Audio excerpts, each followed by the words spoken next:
Assalamualaikum warahmatullahi wabarakatuh. Waalaikumsalam warahmatullahi wabarakatuh. Ada sebuah pertanyaan dari saya pribadi, Yai. Mengapa saya itu NU dan mengapa NU itu besar? Bagaimanakah hubungan NU terhadap negara dan bagaimanakah hubungan NU terhadap agama? Sekian dari saya. Wassalamualaikum warahmatullahi wabarakatuh. Waalaikumsalam warahmatullahi wabarakatuh. Tepuk tangan Mas Dawa. Ya. Ini pertanyaan luar biasa ya, penting sekali. Penting sekali. Dengarkan. Masalahnya sekarang itu banyak yang tidak tahu. Sehingga sok Islam tapi ternyata malah membuat corengan-corengan pada Islam. Pertanyaan Mas Mustafa ini santri dari Cirebon. Kenapa saya NU? Ya, kenapa kamu Islam? Atau mungkin orang tuamu NU, gurumu NU. Dan kenapa NU besar? Ini satu permasalahan yang sebenarnya satu paket ya. Antara kenapa saya NU dan kenapa saya Islam, bagaimana hubungan NU dengan negara, bagaimana hubungan NU dengan Islam agama.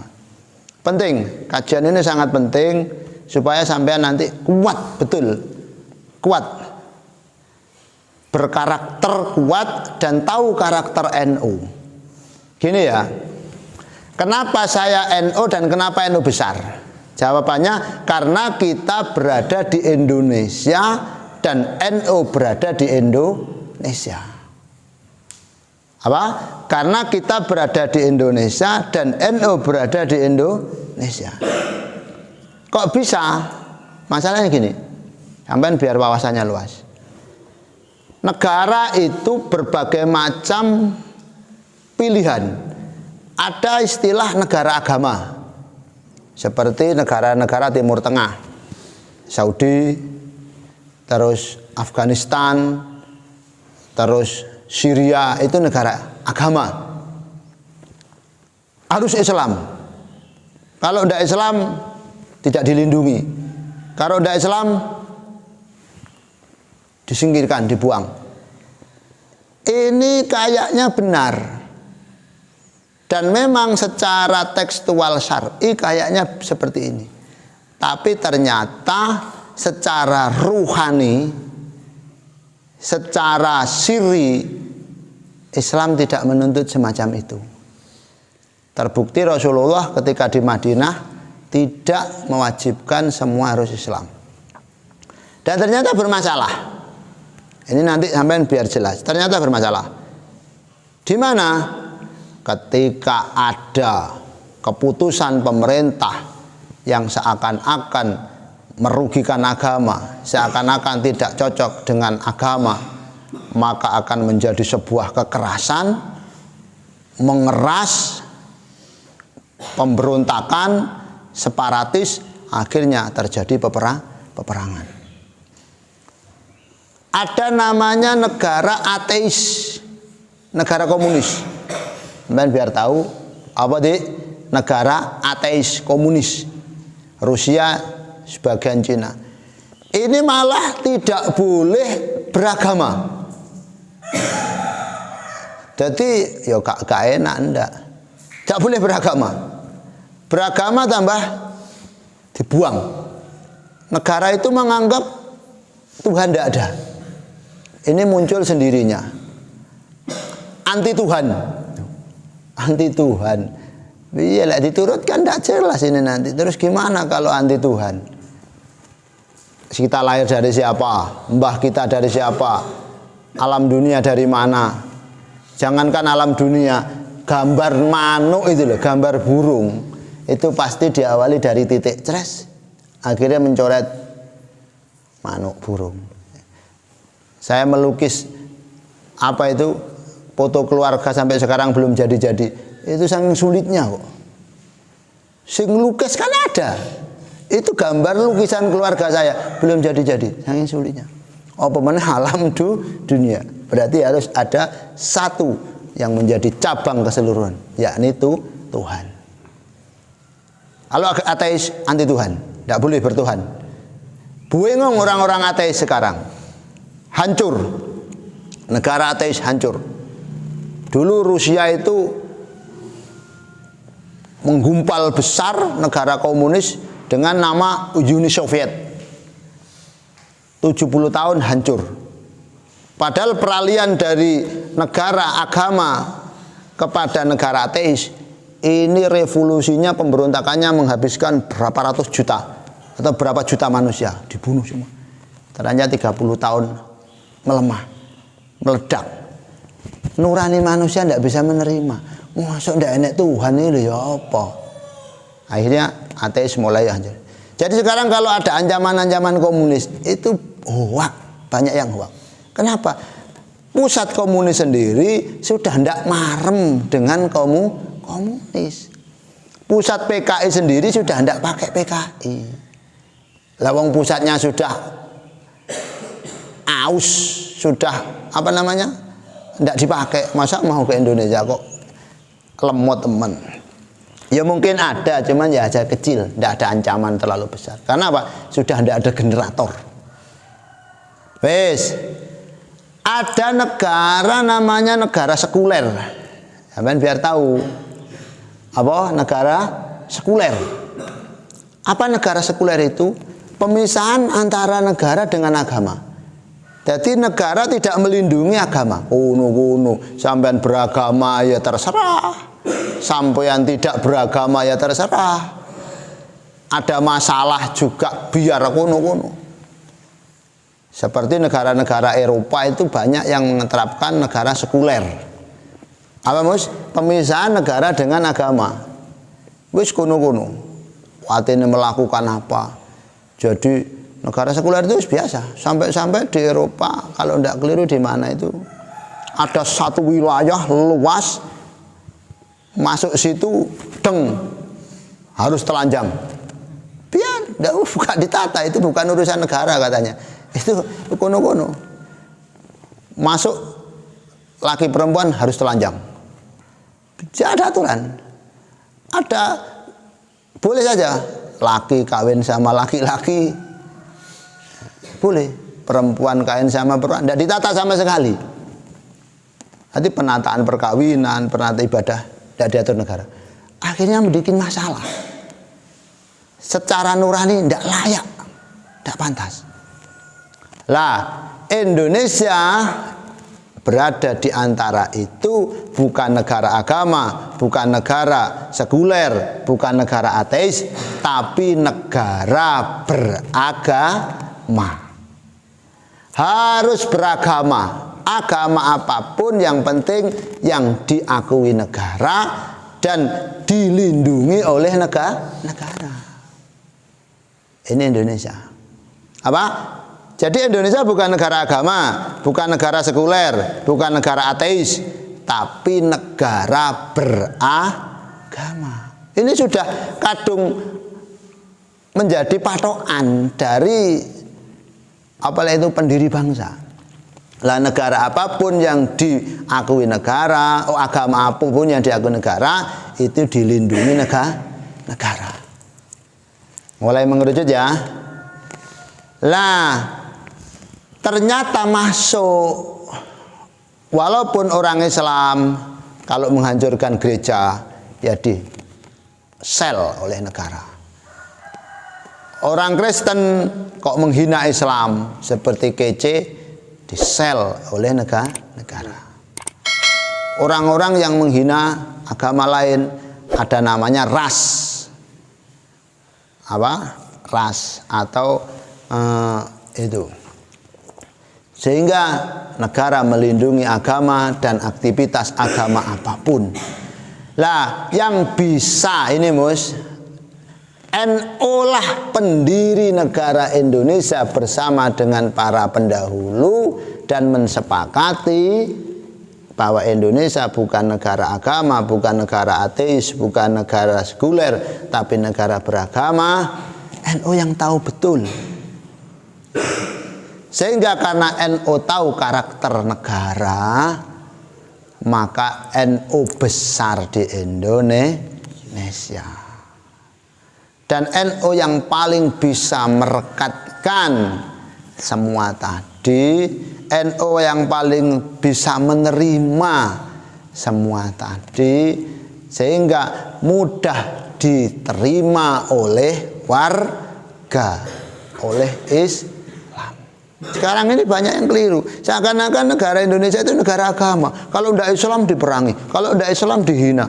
Ya, ini urusan kita sendiri-sendiri. Lakum dinukum waliyadin. Lana a'maluna walakum a'malukum. Amal kita mari kita jalin dengan baik, amal kalian jalan. Jadi kenapa kita NU? Karena NU itu berada di Indonesia dan kita berada di Indonesia. Karena Indonesia itu bukan negara agama, tapi negara yang beragama dan melindungi agama, yang paling gampang untuk diterima. Karena NU menerima semua agama di Indonesia dalam arti skala kenegaraan, sehingga kita mudah untuk masuk, kita mudah untuk mengikuti, dan NU mudah diterima, sehingga NU besar. Enggak NU besar. Jadi, NU karakternya begitu itu. Paham ya? Jadi kenapa kita NU? Karena kita berada di Indonesia. Indonesia bukan negara agama, tapi negara beragama. Lah yang mengakui itu adalah NU. Kenapa NU? Karena NU berada di Indonesia. Ya inilah Indonesia. Kalau tidak mau nerima ini, ya jangan di Indonesia. Harus agama. Orang Kristen menteng-menteng harus Kristen, jangan di Indonesia. Monggo. Orang Islam menteng-menteng harus Islam, ya monggo. Tapi jangan di Indonesia. Lah, masya Allah. Dulu ini sulit ya, sulit. Sama tak cerita nih. Ini dapat ilmu dari Kiai Haji Mujadi. Dulu itu, ya kita sadar kita Islam. Islam itu patokannya harus menggunakan dalil. Kalau tidak nas qot'i dari Al-Quran, ya dari hadis. Untuk menemukan ini, wah tidak nemu. Mana hadisnya? Mana dalilnya? Sampai dulu itu mau tak cerita nih. Ini generasi-generasi bangsa ini harus tahu, generasi-generasi Islam tahu. Tak cerita nih. Dulu itu Islam kalah, tok. Padahal pendiri bangsa itu Islam, tapi kalah, tok. Kalah, tok. Dalam berpartai, pertama nasional yang dipimpin oleh Bung Karno. Bung Karno ganti partai Pak Harto dengan Golkarnya. Islam kalah, tok. Ya ada Islam namanya Partai Persatuan Pembangunan atau P3. Ya enggak ada. Hanya sekedar oposisi. Gak terima. Jangan, paling kiai-kiai orasi. Wah ya tetap kalah. Tetap kalah. Karena kita berada di luar negara. Setengah-setengah dalam mengejawantahkan Pancasila. Ulama-ulama itu tidak menerima, masih banyak yang tidak menerima. Setengah-setengah dalam menerima Indonesia, setengah-setengah dalam menerima Pancasila. Harus Islam. Sehingga muncul pemberontakan DITI, sehingga muncul pemberontakan kecil Islam. Harus Islam, tidak menerima Pancasila. Akhirnya menerima Indonesia setengah-setengah. Ini terobosan besar seorang ulama namanya Kiai Abdurrahman Wahid alias Gus Dur. Ini Islam jangan hanya menjadi oposisi alias di luar negara, tapi Islam harus berada di dalam negara. Islam harus menyatu dengan negara. Tapi tidak ada dalil untuk menerima Pancasila. Tidak ada dalil secara Quran untuk menerima undang-undang, gimana? Masya Allah. Ulama-ulama banyak yang tidak terima Gus Dur ini. Akhirnya Gus Dur klop dengan ulama asal Jember namanya Kiai Haji Ahmad Siddiq. Ini brilian betul pikiran Kiai Ahmad Siddiq itu, brilian betul. Sama Kiai As'ad Samsul Arifin. Satu-satunya cara kepingin Islam tidak hanya di luar tapi di dalam negara, yakni Islam harus menerima Pancasila dan undang-undang. Loh, dalilnya mana? Rame pada muktamar NU di Situbondo. Dengan saya kok salut sama Kiai Ahmad Siddiq dan Kiai As'ad Gus Dur ini. 3 komponen ini. Dalilnya tidak menggunakan dalil Al-Quran, tidak menggunakan hadis secara lafzi, tapi menggunakan dalil tindakan Rasulullah, yakni piagam Madinah. Piagam Madinah, yang mana Rasulullah menerima semua agama di Madinah. Waktu awal-awal Nabi Muhammad masuk ke Madinah, ada pertemuan, ada semacam konferensi antara agama-agama dan Rasulullah menerima semua agama. Piagam Madinah yang dipakai. Sampai ada yang mengatakan Yai As'ad dan Yai Ahmad Siddiq itu kok tidak punya amal lain kecuali penyatuan Islam dan Indonesia ini saja. Ini sudah cukup untuk menjadikan beliau masuk surga. Wah, Masya Allah, ini luar biasa. Apa? Terus ada ulama yang Yai As'ad dan Yai Ahmad Siddiq kok tidak punya amal lain kecuali terobosan pemikiran, yakni penyatuan antara Islam dan Indonesia ini dengan sadi, sudah cukup untuk menjadikan masuk surga. Ini NU. Sehingga bagaimana peran NU dengan negara kayak tadi itu? NU adalah organisasi yang tidak nanggung-nanggung dalam menerima Indonesia, tidak nanggung-nanggung dalam menerima Pancasila, tidak nanggung-nanggung dalam mengawal dan memperjuangkan paduan antara Indonesia dan Islam, ahli sunnah wal jamaah Islam. Bagaimana peran NU dengan Islam? Ya, NU itu ya Islam. Masya Allah, kalau ini terangkan sampai lama nanti, Mus. Bagaimana peran NU dengan Islam? Ya, NU itu ya Islam. Satu saja kata kunci. Ketika Sunan Ampel mau hijrah ke Indonesia, Sunan Ampel ziarah ke makamnya Rasulullah, dirawi Rasulullah. Cara ini bahasanya dan rahmatullah, bahwa Islam yang asli ini ke Indonesia. Islam sudah tidak bisa secara makna berada di negara aslinya. Yang bisa menerima maknan walafdon, lahir batin ada di Indonesia. Ya Islam maksudnya ini ramah, lentur, tidak keras. Jadi ada namanya ekstrim tatoruf, ekstrim garis kiri jadinya radikal, ada ekstrim garis kanan namanya liberal komunis. NU secara moderat di tengah-tengah, tidak ekstrim kanan, tidak ekstrim kiri, berangkulan dengan Indonesia dan Pancasila.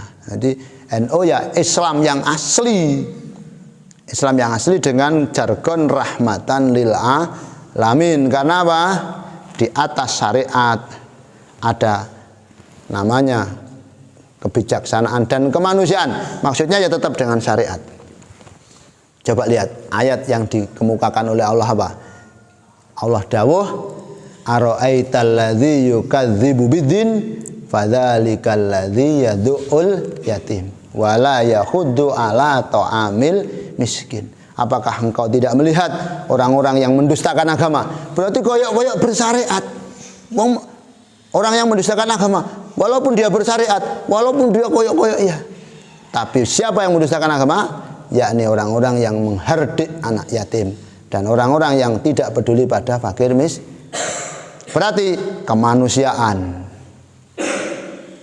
saling menjaga, itulah adalah ruh daripada Islam. NU menggabungkan antara syariat baik secara lafzi, baik secara ijtihadi, dan NU menggabungkan secara nurani dan naluri ruh Islam, yakni kemanusiaan. Moga-moga kita bisa NU betul dan tahu karakter NU, yakni apa? Menggabungkan syariat dan ruh daripada Islam, rahmah, kemanusiaan, rahmah, cinta, kasih lil alamin. Terakhir Mus, kabeh sampean lek buka Al-Qur'an ya, pas tengah bukaan, tres. Tengah-tengah, dari atas ke bawah nengah, dari bawah ke atas nengah, dari pinggir nengah, kanan pinggir kanan nengah, pinggir kiri nengah, tengah-tengah Al-Quran, apa kalimatnya? Wal yatalattaf. Ya benda, yaitulah ruh Al-Quran, yaitulah nyawa daripada Islam, itulah hati daripada Islam. dan berlembutlah kalian, dan berbaiklah kalian, dan santunlah kalian, dan rukunlah kalian, ya talatof, bijaklah kalian, baiklah kalian, lembutlah kalian. Masuk akalmu ya? Itu NU di situ nanti mus, wal yatalatof. Quran dari kanan ke kiri, tengahnya di situ, dari kiri ke kanan, tengahnya di situ, dari atas ke bawah, tengahnya di situ, dari bawah ke atas, tengahnya di situ. Wal yatalattof. Itu nyawa, hati, ruh daripada Al-Quran, yang selanjutnya menjadi nyawa, hati, dan ruh daripada Islam. NU berusaha di situ, walaupun belum bisa 100%, walaupun belum bisa ideal, karena masih banyak yang mau menyusup, masih banyak oknum-oknum yang mau merusak, masih banyak oknum-oknum yang ada kepentingan. Mudah-mudahan ruh NU sama dengan ruh Islam tetap dijaga oleh Allah. Amin ya rabbal alamin. Al-Fatihah.